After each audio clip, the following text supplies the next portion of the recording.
riding this bus together. I'm Rhonda Marsh. Like I said, I've seen you on this bus a lot. I guess you work downtown like I do, huh? I work at the Arch. Been there 7 years now. Well, officially it won't be 7 years until next month. How about you? Where do you work? Construction. Oh, construction worker. I sure wish I had your talents. I can't build a blasted thing. I can fix things, but I'm no good at building them. What are you working on? A house? Apartments? Some of those new lofts? Studio. I'm sorry, I didn't hear you. A stadium. I'm working on building a stadium. Whoa, you're building a new stadium for the Cardinals? Know any of other stadiums going up downtown? I guess not. That was a pretty dumb question, wasn't it? That must be one of the best jobs around. I can't stand it. What? You can't stand it? That's what I said. You're building history. People all over the world will see it. Families will spend the day cheering on their Cardinals. Millions will play on the field you're building. I love Cardinal baseball. How about you? I can take it or leave it. Do you go to any games? When I was a kid, my dad took me a couple times a year. Ah, the old male bonding ritual. I love it. Hey, keep it down, will you? Sorry. I work at the Arch. Did I tell you that? I'm not sure. I haven't been listening all that much. I'm part of the maintenance cleaning crew. I love it. Do you really like cleaning up after people? I do more than that, but I don't mind cleaning up after people. I work on the outside grounds, take out the garbage, cleaning the bathrooms, polish and dust, and basically whatever needs to be done. Last week, my boss put me in charge of keeping the windows at the top of the Arch clean while he was on vacation. Sounds like a thrill. A minute. I know it's not as exciting as building a new baseball stadium, but I like it. I told you my job stinks. I find that hard to believe. What you're doing is going to bring so much joy to so many people. Well, I tell you, it's not bringing me much joy right now. My knees are killing me, and I'm sick of the noise. It's cold, and you know, when it's finished, everyone's just going to complain about it. I think it's going to be great. No complaints for me. Now, why doesn't that surprise me coming from a girl who loves cleaning toilets? I didn't say I loved cleaning the toilets. I said I love my job. Sure, there's some gross stuff I have to endure, like last week when a kid hurled his lunch all over my newly waxed floor. I have never gotten used to cleaning up vomit. I still gag, like, ugh. Alright, I get the idea. But what's great about my job is even though it's not always pretty and I don't make a lot of money, I get to serve people. I love helping people. To teach their own, I guess. Maybe you should start looking at your job that way. You're serving St. Louis, and all the people have a great time at the stadium. You look at it one way, I'll look at it my way. Oh, this is my stop. It was good talking to you. Sure. I hope things start looking up for you. Thanks for all your work on the new stadium. I appreciate the job you're doing. I can't wait to see it. I'm sure it's going to be perfect. You wait and see.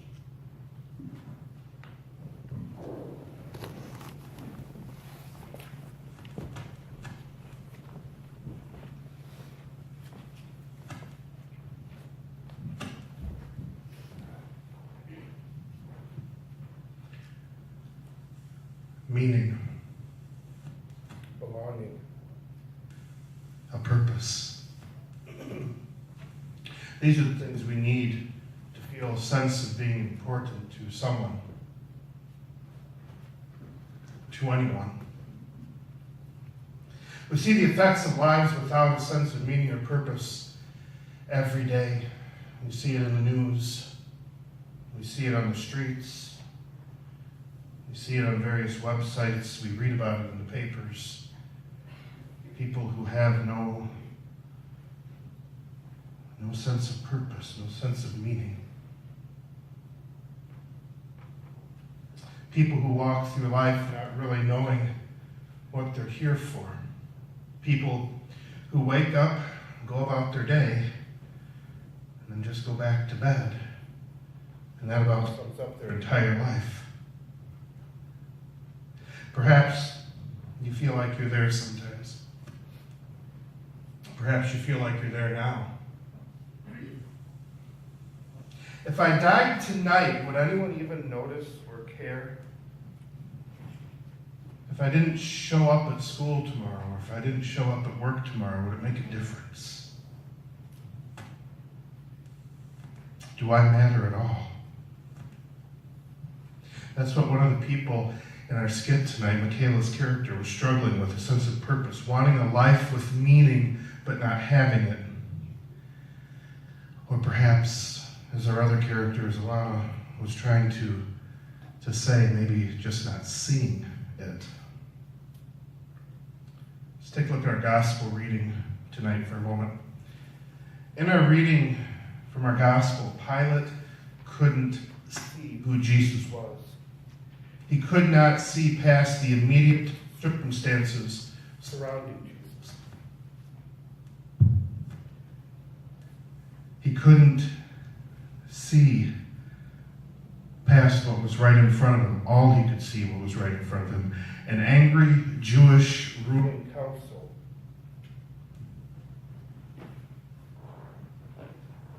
Can you hear? Oh my. He's going to turn him off. All right.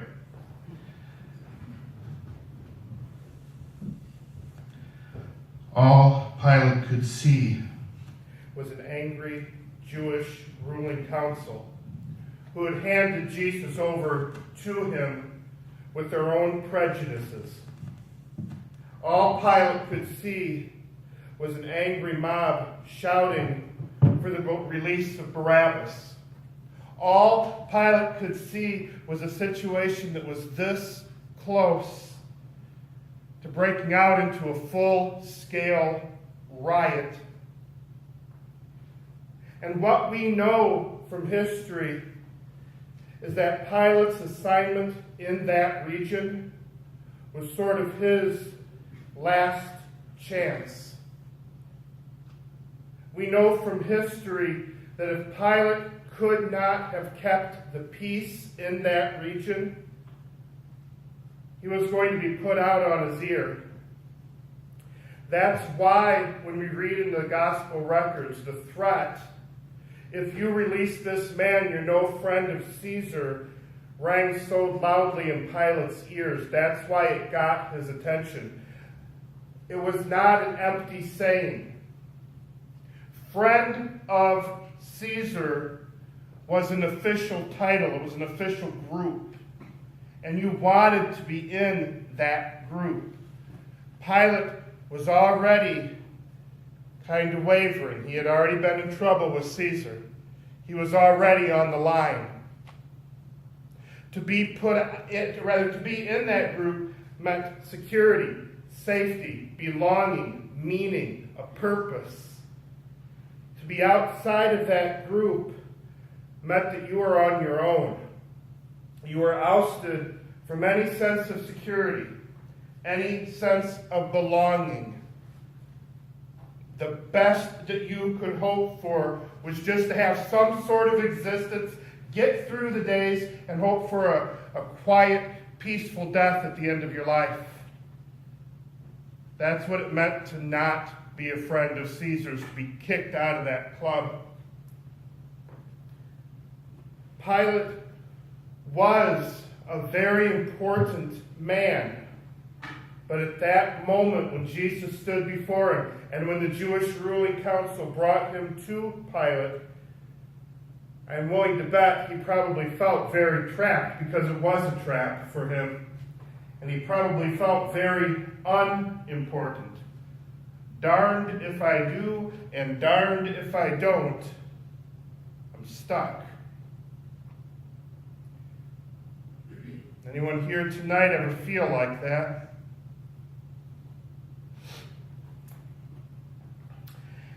Frankly, it was easier for him to give in, to turn a blind eye and let some homeless, Jewish, wandering teacher die.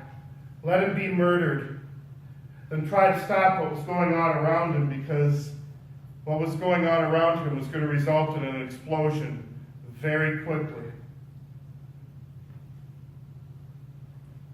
You can almost hear or understand Pilate's reasoning. Purposeless. Meaningless. Just another man among the many men in occupied Roman territory. Let him die. It'll keep things quiet. And I don't have to deal with anything. Now let's look at our epistle reading. Jesus, who for the joy set before him endured the cross, scorning its shame, and sat down at the right hand of the throne of God. It wasn't meaningless. It was for you and me. It wasn't purposeful less. It was for our salvation. It wasn't belonging less. It was so you and I could belong. It was for our belonging in the Heavenly Father, our home in heaven, and it brought Jesus joy to do it. Who, for the joy set before him, endured the cross, scorning shame, he embraced his cross. The joy of me and you in heaven with him forever.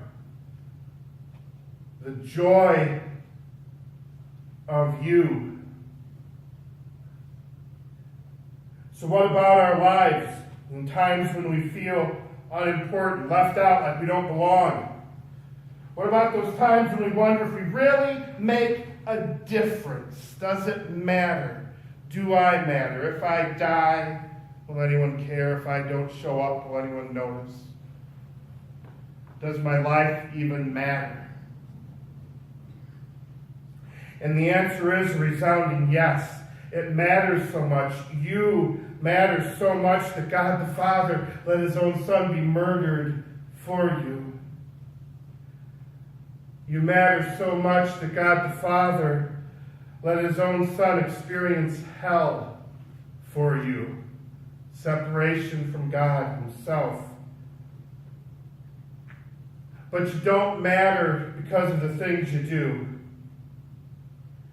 You do not matter because you're a mom or a dad, a grandmother or a grandfather. That's not why you matter.